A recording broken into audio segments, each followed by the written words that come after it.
guys, this is Panzer 36, and today I'm going to be doing the construction of my Dragons. Panzer 4, West Autumn 1943 production, I think it says. Yeah.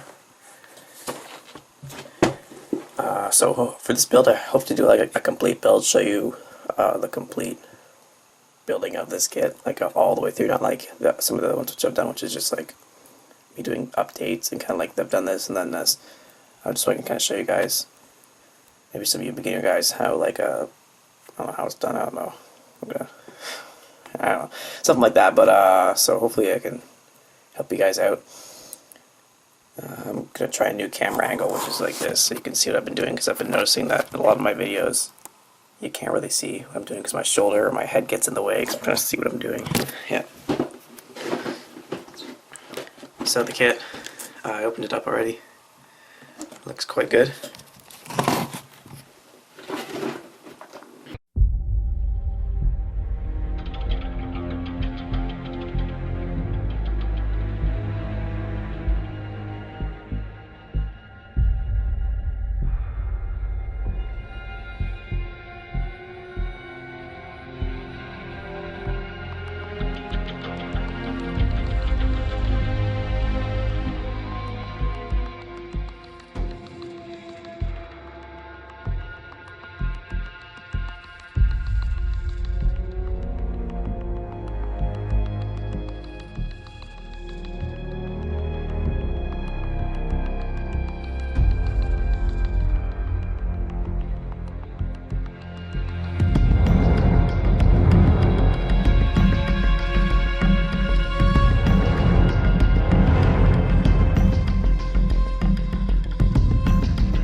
So the tools that I shall be using to build this will be, this will be my glue, to make it extra thin.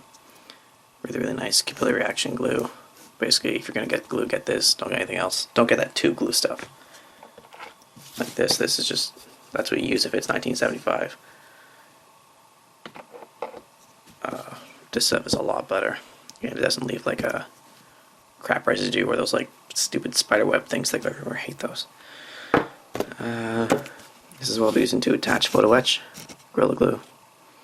That's a really nice glue for gluing photo etch. Obviously it bonds really quickly. Also bonds really quickly to your hand, so watch out for that. Make sure you choose this type though, one with like the blue thing there, because other ones will like melt plastic. Hobby knife, number 11 blade, which I need to replace, but whatever. Scissors, just for cutting out like bags. I got a whole bunch of sanding sticks. This is a square one. Got a flat one, a half round, a round, a triangular, and a really thin one. They're all just good in different situations. I've got some pliers to attach things. These ones here have grips on them. So you can see they have grippers.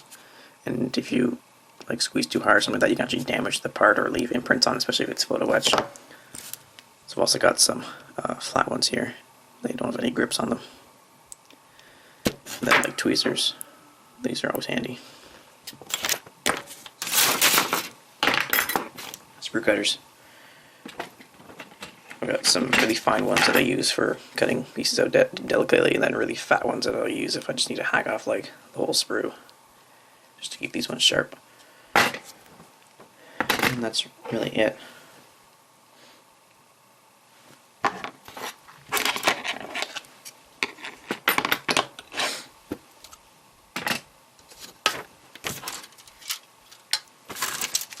So I'll start off with the construction of the wheels.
So here is the here's the finished lower hull section. As you can see, there's a lot of road wheels, but not bad. Lots of good detailing on the wheels there, stuff like that. Nice rivet detail on the bottom as well. And there's some photo etch at the front here. For like a spare track holder, which I did not put tracks in. And for some of it I did use the photo etch parts, but for two of them I used the plastic parts because the photo etch parts just wouldn't stay on properly. On the rear there was lots of nice detail, lots of small pieces to put together. The exhaust exhaust area, I don't know what it's called, looks nice. And there's also a spare track holder on the front. As you can see, I put on, instead of the tracks they provide, which are Panzer 4 tracks, I put on some Panzer 3 tracks here, and then some T-34 tracks, just because I thought it would look interesting. Slight problem though, there's two parts here for these pistol ports. Don't know what they are. One step they're not there, the next step they are. No number for them, so I'll have to go searching for those.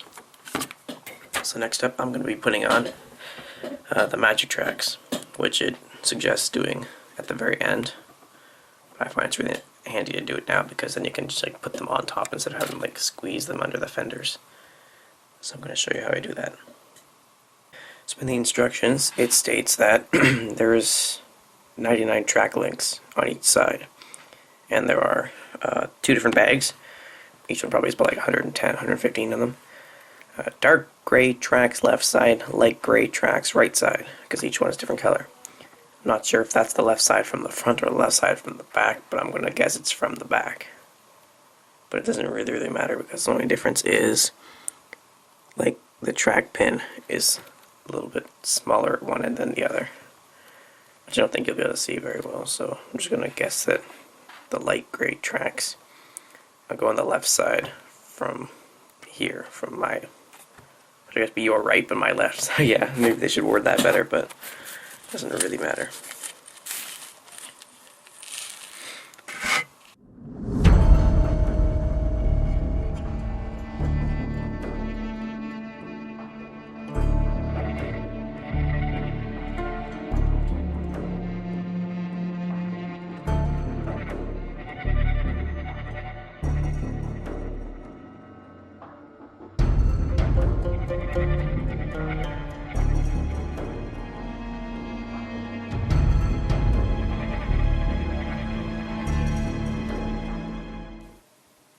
So next up, what I did was I did the sections around the idler here and the drive sprocket after I'd done the entire top sections you saw.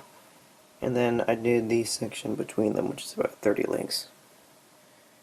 And that completes this section of it. The whole thing is glued as one. But this idler here is not glued in. It can rotate around, reduce or increase the slack.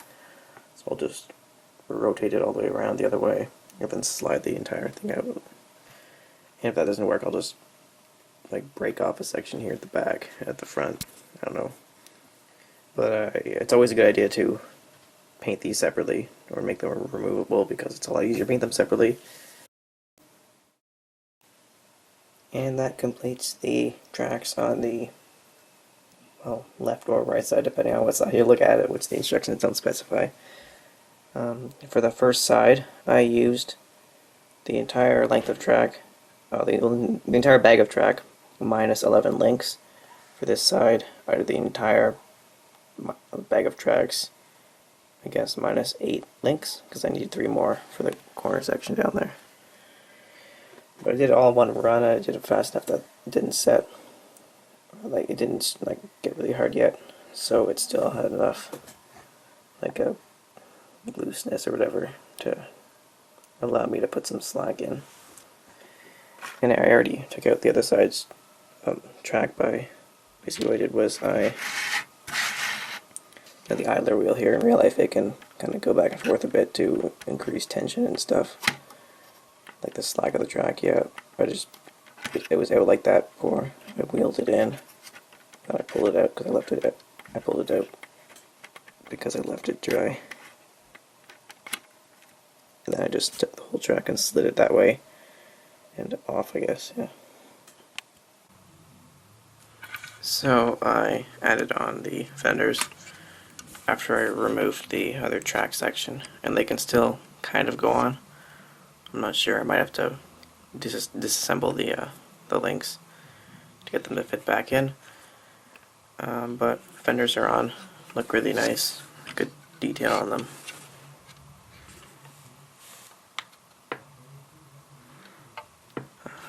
Lots of small pieces in there and stuff.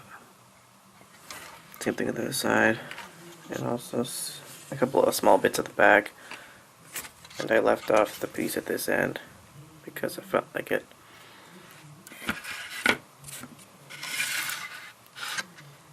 So next, I guess I built the superstructure area.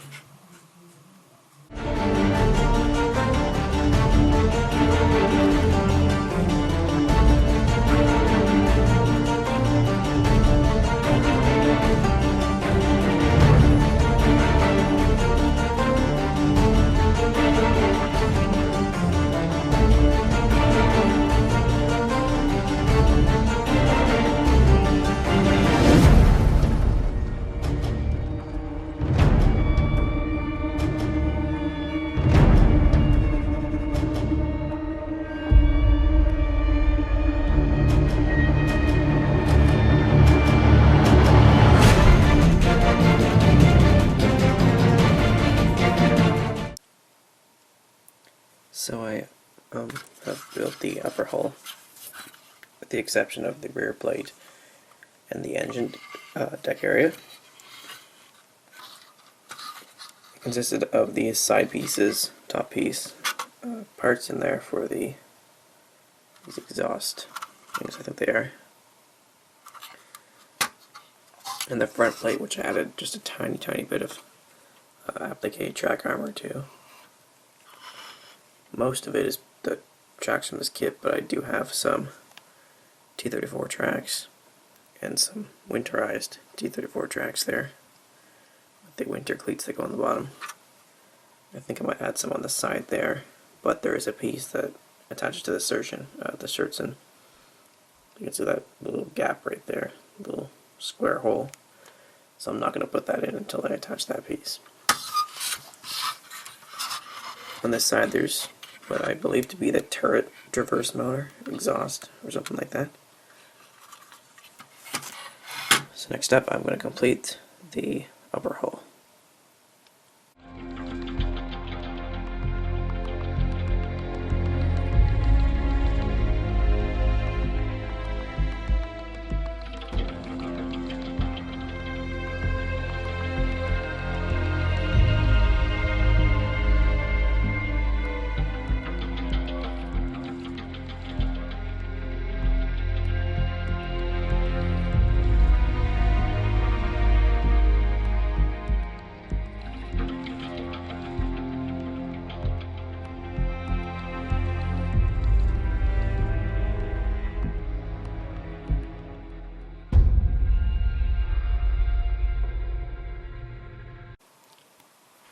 So now I'm going to use the kit supplied metal tow cable, which I cut down halfway because it's the length for 2, because it gives you the ability to use 2. I'll glue on the end pieces there, which are pieces A20 with like Gorilla Glue. And then what I'm going to do is I'm going to attach it around the hooky things that it supplies. That the kit are on the rear area there. You can see one right there, like a little loopy thing behind the idler.